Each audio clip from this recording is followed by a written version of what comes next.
بسم الله الرحمن الرحيم. Assalamu alaikum wa rahmatullahi ta'ala wa barakatuh. Mes chers élèves, le groupe scolaire Salam continue ses cours à distance. C'est un cours de SVT 3e année collège, parcours international. Notre cours d'aujourd'hui, c'est l'immunodéficience acquise, le sida, al-qusur al-mana'ati.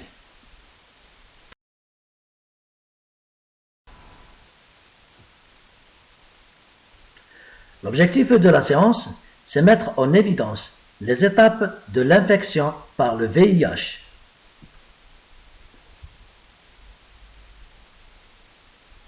Le problème d'aujourd'hui, c'est comment éviter la contagion. Le sida, c'est une maladie contagieuse.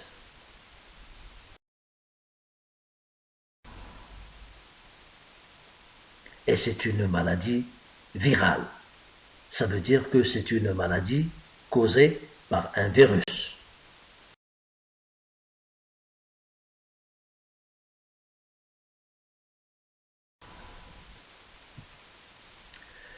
Le sida veut dire syndrome d'immunodéficience acquise.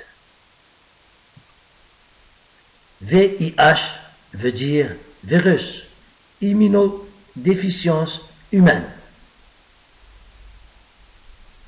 حمة القصور المناعة.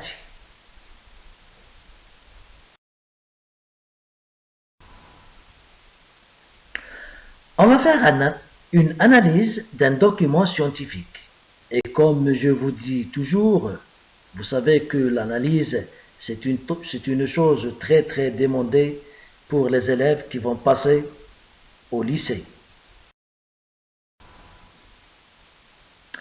J'ai ici un graphique qui montre l'évolution de la charge virale et des CD4 en fonction du temps. Les CD4, ce sont les cellules lymphocytes T. Les lymphocytes T, il y a les lymphocytes T4 et il y a les lymphocytes T8. Vous avez la courbe de la charge virale, ça veut dire la courbe qui montre le virus. Vous avez l'ARN viral, parce que l'élément le plus important dans le virus du sida, c'est l'ARN. Vous allez savoir ce que c'est au second cycle.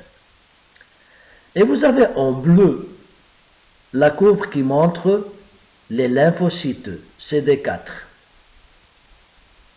Bien. Alors vous voyez d'abord qu'il y a trois phases. La phase 1, la phase 2 et la phase 3. La phase 1, ça dure quelques semaines. La phase 2, ça peut aller jusqu'à 12 ans. La phase 3, ça peut durer 2 à 4 ans. La phase 1, c'est la phase de la contamination. Là, le malade, il est séropositif. Ça veut dire qu'on ne peut pas voir qu'il a le sida. Seul un contrôle de sang. Quand on fait l'analyse du sang, eh bien, on trouve qu'il porte les anticorps du sida. Et là, on dit qu'il est séropositif. إيجابي المصل يعتبر حامل للفيروس وحامل للمرض. La phase 2, c'est la phase asymptomique. Ça veut dire c'est la phase là où on ne voit aucun symptôme. لا يظهر على المصاب أو لا تظهر على المصاب أي علامات توحي بأنه مريض. ولاحظوا فالمدة تدوم 12 سنة خلالها الشخص هو حامل للمرض لكن لا تظهر عليه العملية، وهنا يمكن أن يكون ناقلا للعدوى. سوف نتكلم في الأخير كيف تنقل عدوى السيدة. المرحلة التالية, la phase numéro 3, c'est la phase du sida. Ça veut dire c'est là où on voit vraiment que le malade a le sida. Il a beaucoup d'infections, beaucoup de maladies qui ont pour origine une multiplication bactérienne ou virale. Chose importante, regardez la charge virale, la courbe de la charge virale, la courbe rouge. Pendant la phase numéro 1, cette courbe, elle est croissante au début. Ça veut dire que le nombre de virus augmente. Puis, à un certain temps, il diminue. La diminution de la charge virale témoigne que l'organisme se défend. نزول منحنى حمى السيدة دليل على أن هناك مقاومة من الجسم يقاوم السيدة. ولاحظوا كمية الحمات انخفضت وكانت ستصل للصفر، لكنها للأسف يعني أن الحمى لن تختفي نهائيا وبقيت في المرحلة الثانية dans une phase stationnaire. Mais pendant la phase numéro 3, le virus se multiplie très vite. Et dans cette phase numéro 3, la chose importante aussi, c'est que les CD4, regardez la courbe des CD4, elle est décroissante, elle décline très vite. Ça veut dire que le nombre de CD4 diminue progressivement et fortement. Et bien sûr, la diminution de CD4, ça provoque une perturbation du système immunitaire. Les CD4, c'est le chef d'orchestre de l'immunité. Elle va commander les T8 pour la formation des cellules tueuses et il va commander les lymphocytes B pour la fabrication des anticorps. Et bien ces CD4, lorsque le taux de CD4 diminue, ça veut dire que le système immunitaire ne travaille pas bien. C'est une déficience.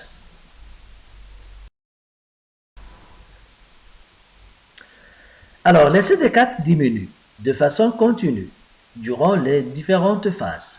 Durant la primo-infection, ça veut dire la phase numéro 1, la charge virale augmente rapidement avant d'être partiellement contrôlée par le système immunitaire. La charge virale, restée faible pendant plusieurs années, va commencer à augmenter lorsque les CD4 auront baissé à un niveau où ils ne contrôlent plus la multiplication virale.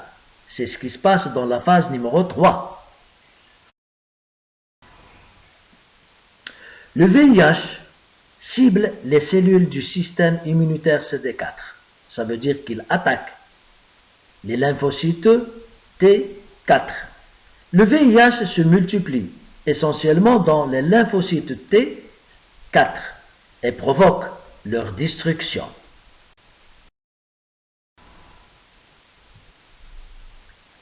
Le sida rend le système immunitaire incapable de nous protéger contre les maladies et les infections. Quelqu'un qui a le sida, il est incapable de se défendre. Son système immunitaire ne fonctionne pas bien.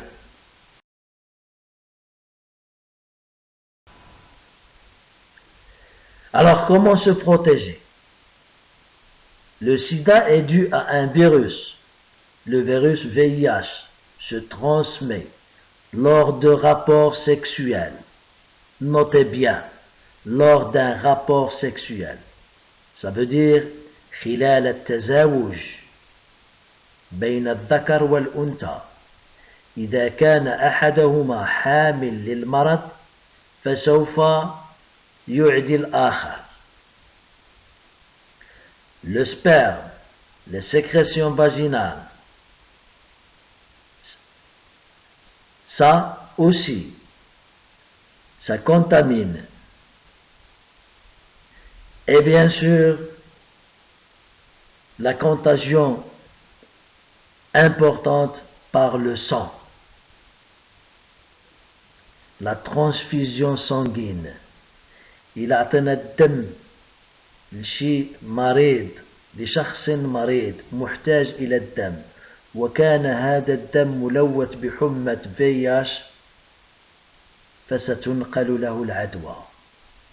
إذن هناك نقل عن طريق الدم وهناك نقل عن طريق التزاوج. إذن على الإنسان أن يتجنب أو يكون واثقا بأن شريكه الجنسي غير حامل للمرض، وإذا كان محتاجا للدم خلال تحقن الدم الأطباء طبعا يتأكدون من صحة الدم. إذا كل شيء له علاقة بهذا المضمون يمكن أن يكون معديا.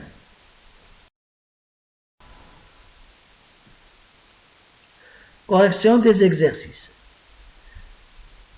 Le joueur du tennis observe l'arrivée de la balle et la renvoie par sa raquette. Montrez par un schéma les organes de la première activité cérébrale. Bon, observe, c'est la première activité. C'est une sensibilité visuelle. Donc, ça va commencer par l'œil. Et ça va, l'influx nerveux va se diriger vers l'aire sensitif. Lorsque je sais que c'est une sensibilité visuelle, le reste est facile. Le schéma, vous l'avez sur votre cours.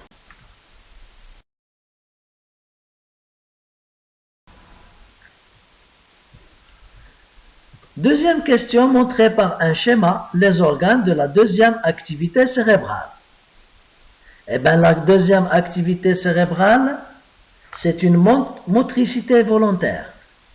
Ça veut dire, il renvoie la balle. Donc là, le premier organe, c'est l'aire motrice, et l'influx nerveux moteur se dirige vers les muscles, les effecteurs.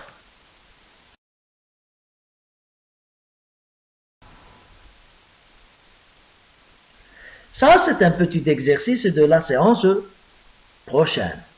Vous allez analyser, vous allez écrire l'analyse de la courbe de la charge virale.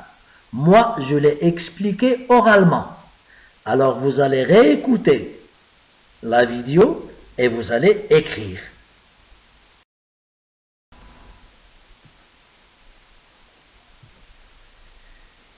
Merci mes élèves. Merci Collège Salam. وعيدكم مبارك سعيد.